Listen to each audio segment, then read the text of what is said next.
A day may come when the mics of sound designers will fail. But today is not that day! Hey Blipsounds, it's Brian Seeley and I am super excited for the May monthly sound design competition. This month we will be recreating the sound from Middle-earth Shadow of Mordor, which you can check out here.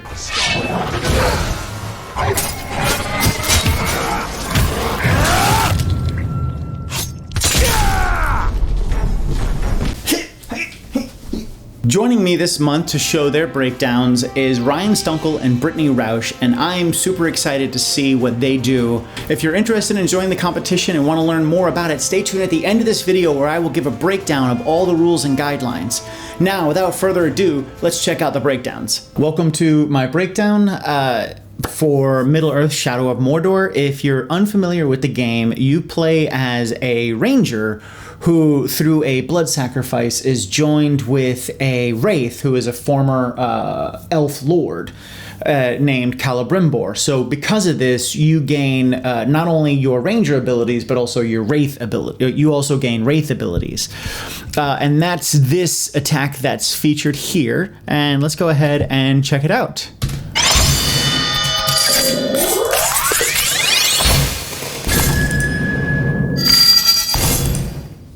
So for the Wraith attack, I primarily, I only just use the one UFO sound.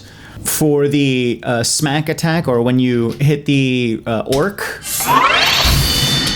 so I took the UFO attack as it is, ran it through some processing. I ran it through CSR, I ran it through reverb, dynamic delay, and 1176 to get this sound. And then I blended, and then I added that to Isotope, Iris from Isotope, to make a chord out of it. I played an F minor chord. And then I blended this back in. I called it dissonance because it's actually pitched in C sharp, so it's that half step with the C. And then all these other sounds, like I said, they were made using the same EQ, or using the same UFO sound, but run through different processing. For the sword sound, almost everything minus the sword flame is using the fork and cheese grater. This one right here is the same sound played over and over and over, but I ran a pitch filter or a pitch shifter on it, and I automated the pitch of it so that you get this. It sounds weird by itself, but blended with everything sounds like different attacks. The gore sounds I just pretty much left alone, just added some things to them. And then for the punch, I wanted to make them sound powerful because it's a Wraith punch, so it's enough to stun him. So I wanted to layer it and get a lot of big sounds in there. This sign was created using Berserker Distortion. When you turn on that little button, you get this sound. So I recorded that, dropped it in there so I could get a little extra oomph.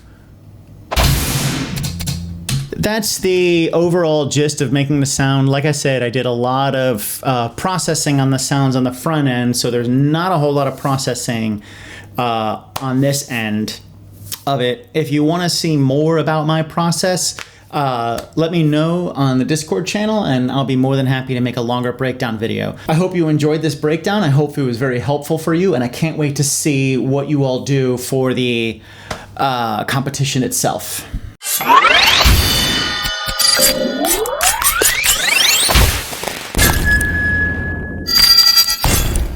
Hey everyone, here's my quick breakdown of the Wraith attack from Shadow of Mordor for this month's Blipsounds sound design competition. I didn't have time to set up a camera, unfortunately, so you'll just get to listen to my beautiful voice instead, and I'll move the mouse around as if I'm waving my hands in front of a camera. So with the regular sword attacks, I decided to use the fork scraping against a cheese grater, which I stretched out later on in the sound. I used the whoosh sound from the free Blipsounds pack. I used the axe impact sound from the Blipsounds free pack. I also built up the whoosh here that we'll see in a minute, stretched it out as well. Those were obviously the blip-free big whoosh sounds. And then I have something that I call Magic Spoon. It's literally just the sound of the spoon hitting the dirt with some effects on it. So as far as the effects go, I decided to use quite a bit of equalization and saturation knob just to kind of massage the sound into what I wanted it to end up sounding like. As far as Magic Spoon goes, that's an interesting one that we'll get to in the Wraith attack part.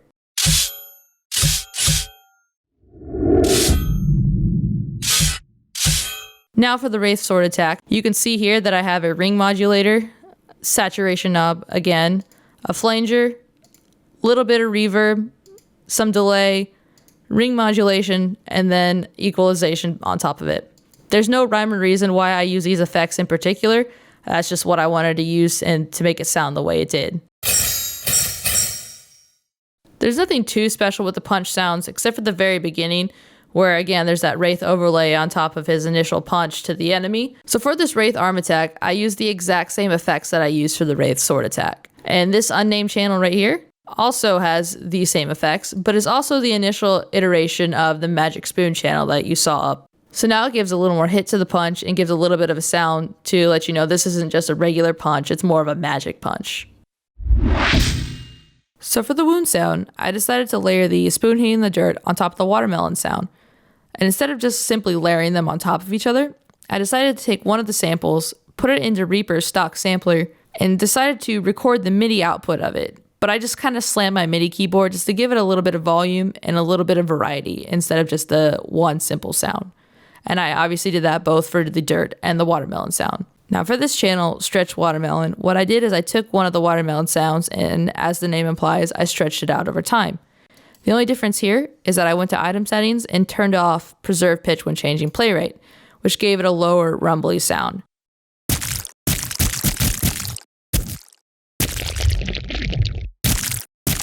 The last thing I did was add some reverb to the sound. This gave it a little more space, made it a little less dry, and overall just, kind of made it sound a little better. Now I'm going to show you my finished product.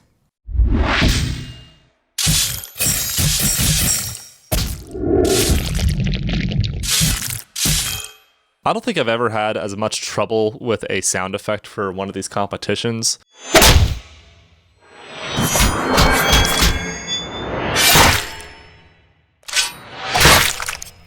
Due to pitch shifting and just layering properly, we were able to get it done. One of the spots where I think layering came in handy was for the gore sound here. Just getting like that head chop off and all. I think when we extend out this entire audio file of the gore recording, at least, it's not that long of a file. So one of the things that I did is I first off just split it up into pieces that I thought would fit into the file, kind of something like this. And then I normalized everything because I wanted to see if there was anything like hidden in here. And there's a tiny bit going on, but not really a lot. And then I just kind of layered that on top of itself. I even reused some of the sources on top of each other over and over. But otherwise, the processing on all of it was basically just a compressor. Yeah, and then I just cut out the lows and the highs a little bit. Nothing crazy. I think it's okay to use the same sound effect over and over again. Sometimes I made it work here, but generally this is never a practice I'd recommend. And then on top of that, we also had some of the metal swinging sounds, and we had a whoosh sound that helped to create the build-up for this sound. And part of that was created with this metal sound. I took the blip-free impact sound here. This is pitched up right now, but if I reverse it, I can create a cool build-up sound. And that's exactly what I did here. And I did it for all of these.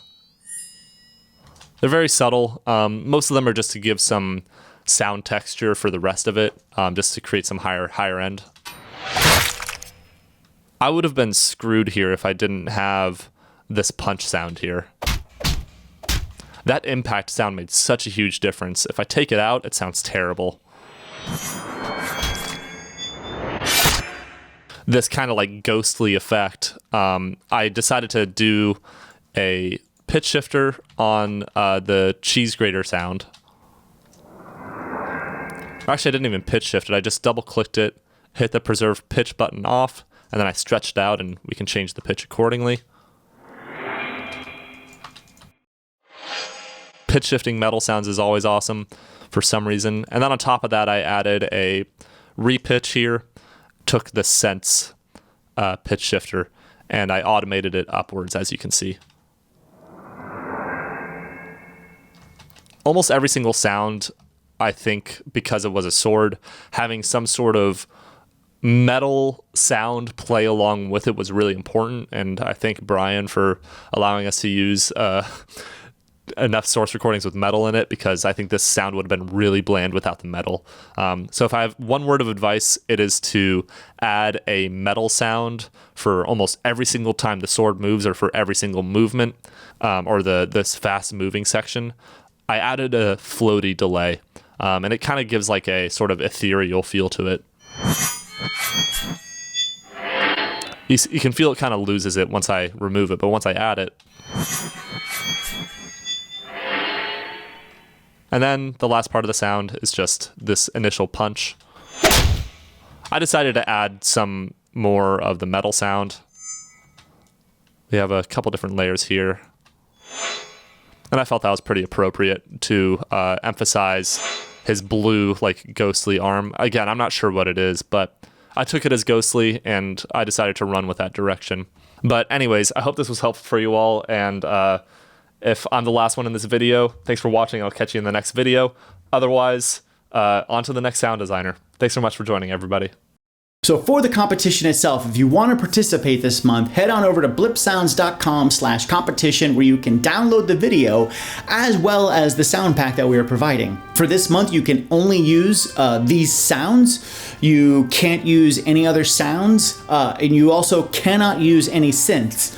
You can, however, run these sounds through resamplers. You can do whatever you want with these sounds. You can chop them up, speed them up, slow them down, reverse them, put as many plugins on them as your heart desires. But you can only use the sounds that we provide. This sound pack itself is part of a larger free sound pack, which is available on our website when you sign up, as well when you sign up for the free course. To learn more about that, just check out blipsounds.com. The competition runs from the first Friday of the month, which is today, and goes all the way to the last Friday of the month. After that, submissions will be closed, and I will do a live stream where I will review the videos and select 3 winners: a judge's winner, a community winner, and a random roll. All 3 of you will win a free month of the game audio training series, which you can learn more about at our website.